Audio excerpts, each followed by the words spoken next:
দুটি জিনিসের মূল্য মানুষ দিতে বোঝে না। এক হচ্ছে ভালো মানুষ, দ্বিতীয় হচ্ছে ভালোবাসা। ভালো মানুষ নিজের স্বার্থের চেয়ে অন্যের কল্যাণকে বড় করে দেখে। তারা বিনয়ী, সহানুভূতিশীল এবং সদা প্রস্তুত অন্যকে সাহায্য করতে। তাদের মনোভাব নির্মল, কাজের ভিতর মাধুর্য আর কথার মাঝে সততা থাকে।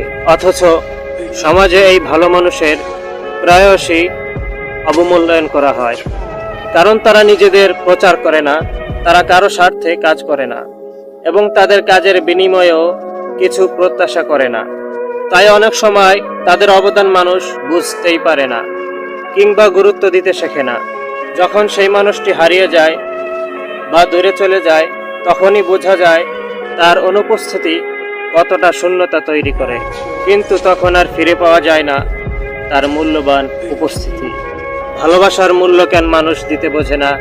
ভালোবাসা হলো এমন এক অনুভব যা কোনো মাপকাঠিতে মাপা যায় না, যা কেবল অনুভব করা যায় কিন্তু বোঝানো যায় না। এটি আত্মার বন্ধন, নিঃস্বার্থ এক আবেগ। দুর্ভাগ্যজনকভাবে মানুষ যখন সহজেই ভালোবাসা পায়, তখন এর মূল্য বুঝতে পারে না।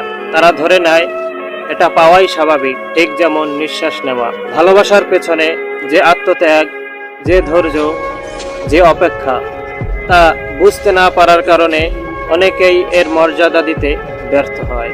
আর একবার সেই ভালোবাসা হারিয়ে গেলে তখনই টের পায় হৃদয়ের ভিতর কতটা শূন্যতা জন্ম নেয়। ভালোবাসা যতটা সহজে দেওয়া যায়, তার মূল্য দেওয়া ততটাই কঠিন, কারণ এর আসল মূল্য বোঝা যায় একে হারানোর পরেই।